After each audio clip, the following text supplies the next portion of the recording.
Eventually, businesses started opening their doors and allowing us to go back inside. And I'll tell you guys right now, my big guilty pleasure is Starbucks, okay? That's my guilty pleasure. I'm all about a Starbucks drive-thru. But the difference is, when you have the option of going inside versus drive-thru, that's one thing. But when they tell you you can't go inside anymore, and then they tell you you can, you kind of miss. Like me, I couldn't wait to go back inside when they said the doors are opening up. I couldn't wait to go in and order from a counter and talk to a person and look at a menu. I didn't mind. I showed up early. Got my dogs with me. I didn't care. We walk into Starbucks. And I know they did this over in Long Beach. I'm not sure if they did this here, but they put stickers on the floor. And so there I am standing on a freaking sticker. I got my dogs just chilling, standing there looking like a third grader.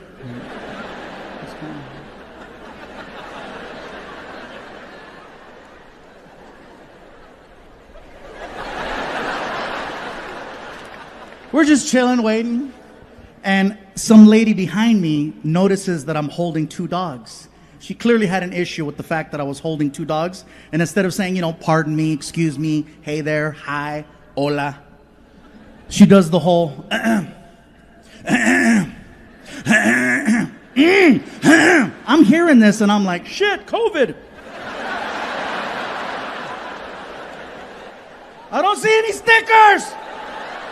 I'm off the grid. And she was like, I do not have COVID. Are those service dogs? They're Chihuahuas. And these in particular are the complete opposite of service dogs. Well, are they supposed to be inside? I say, I didn't ask. It's just that I didn't want to leave them in the car. I'm not even staying. I'm just going to order my drinks and I'm going to leave. I'm not even going to put them down. I'm sorry. And she's like, well, are they at least legal?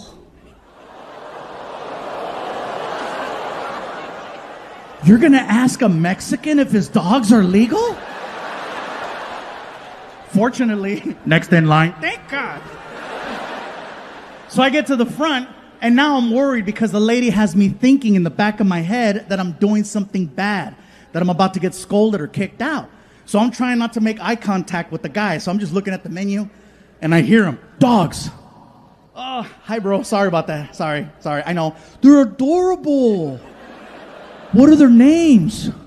Oh, well, this is Vinny. This is Risa. They're so cute. Oh, thank you. And then here comes another barista, and she's like, I see dogs. I'm sorry. They're adorable. What are their names? I said, oh, well, this is Vinny. This is Risa. They're too cute. Well, thank you. So I placed my order. And then the girl barista, she goes, yes? I gotta tell you something about your dogs, right? I know, I'm sorry, I just didn't want to leave them in the car. What are the little ones gonna have?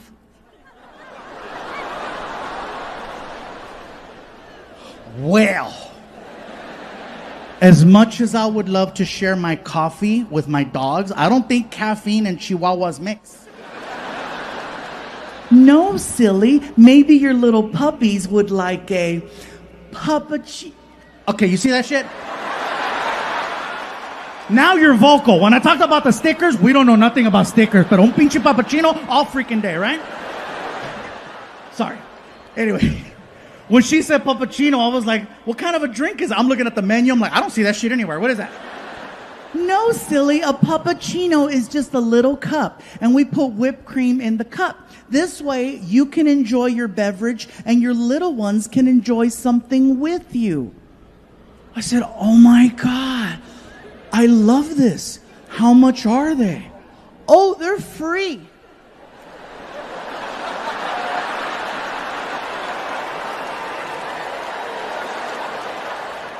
Tell me more. You have two little puppies, so you get 2 free puppuccinos.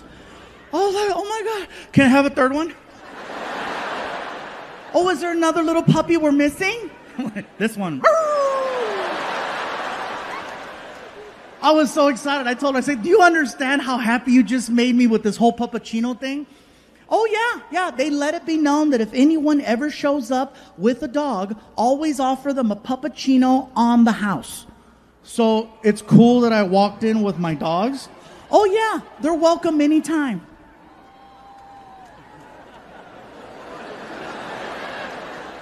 Oh, I'll just tell you guys right now, I am very petty. I am so petty. I was like, can you say that louder? Your puppies are welcome anytime. I'm not gonna lie, I felt a little bit like Canelo. I did, I couldn't help it. I turned around, I was like, hey, you hear that, bitch mother?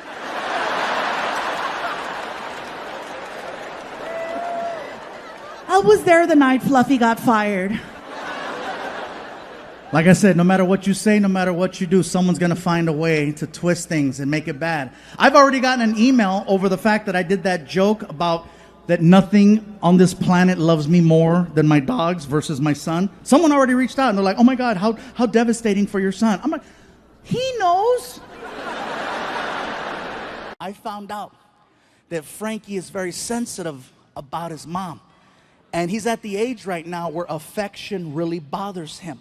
Not necessarily from me, because if I try to hug him, he's cool with it, because I give those quick bro hugs, like, hey, what's up, However, if his mom is standing right next to me, and I reach over and I grab her hand, he sees that as gross, and he'll make the face. What? Ah. The hand? That's gross, Dad. I go, that's not gross, Frankie. That's not gross. Baby, open your mouth.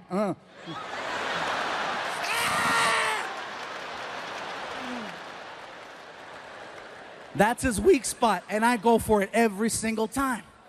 One day I was ironing one of my shirts that I was gonna put on, right? I'm ironing the shirt and I'm talking to him about his grades. As I'm talking to him about his grades, there's a car driving in front of the house, and the stereo was really loud, and you could feel the bass. So I started dancing. Oh yeah. Frankie starts laughing, right? And it felt good. I was making my son laugh. But then he starts pointing. Why are you pointing? Because you're fat. Your fat's going everywhere. Your fat's going everywhere. I go, really? My fat's going everywhere? Well, guess what? This fat makes your mom horny.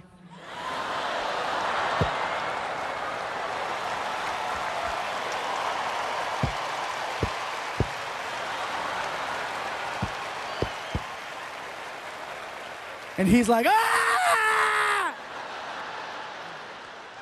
If I ask him to do something and he doesn't do it, like for example, as parents, you want your kids to go to sleep by a certain time because you need them to wake up in time to get ready for school. Frankie's cutoff is 11 o'clock. It's pretty late, if you ask me, for a kid. Sometimes he'll push it to midnight. Play dumb. Oh, I don't know what time it was. Yeah, whatever, you're only holding a clock. But I get it. I used to play dumb too. So then he'll walk in his room and he'll say, oh, good night, Dad. And he'll close the door. And he thinks he's slick. He takes a towel and he starts rolling up the towel. And he puts it under the door so that I can't see the light coming from the TV. Sounds pretty genius, right? But hello, cover the rest of the stupid door. He freaking turns on his big ass TV and it looks like immigration's breaking into his bedroom. And so what happens is he'll stay up until 2, 3, 4 o'clock in the morning, and he's supposed to wake up at 6. His alarm goes off, and he sleeps through the alarm. And it's a real alarm. It's not a radio. It's freaking whole house awake. Him, and it's right here. So I gotta get out of bed, and I go over to his room, and I open the door, and I kick the stupid towel out of the way, and then I walk over,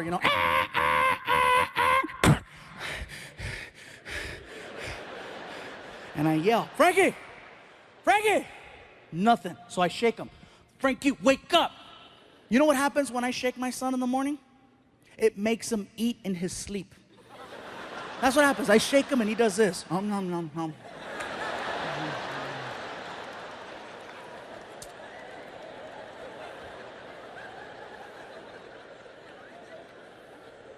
So you know what I do? I get on top of the bed and I slowly lay on top of him. And I apply my full weight, bro, all of it. slowly, and you could hear him. Oh God! Oh God! You're too big! You're too big! And then I whisper in his ear, that's what your mom said. It's the movie with LeBron. Los Angeles, you are looking at the new voice of Speedy Gonzalez. Thank you. I found it ironic that they hired the slowest Mexican to play the fastest. You know? And 2 weeks after I get this part, I come to find out that they're trying to cancel Speedy Gonzalez. I'm sure some of you heard that they came after 2 cartoons. They came after Pepe Le Pew and Speedy. Now, Pepe, I understand. He's a little touchy. You know, but he disguises it with the mon chéri, mon chéri, hola, But Speedy Gonzalez, what's his crime? He's Mexican and he's fast. That is not a crime. In Montebello, that's called job security.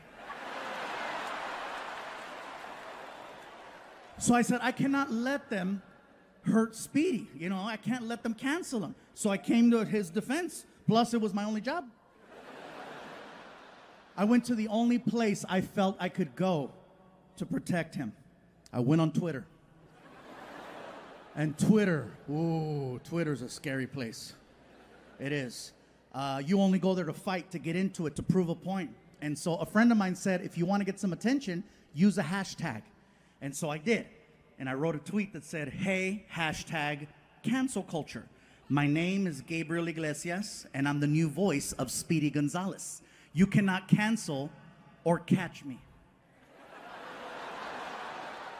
And I posted it. I had no idea that when you go on Twitter looking for problems, you will find them. Oh yeah, every major news outlet picked up my tweet and used it in a story about cancel culture. ABC, NBC, CBS, CNN. If I would have known that, I would have used spell check. Because my family called. Eres pendejo, qué chingados, ¿qué te pasa? No escribe bien. Oh my God. Even Fox News did a story with my tweet. Fox News? You know how I know? My bus driver Dave called me. Oh, he was thrilled. He was like, Fluffy, God damn it, I've never been prouder. You made it, baby. You're on Fox News. I said, Dave, shut up. You're stupid. He's like, America.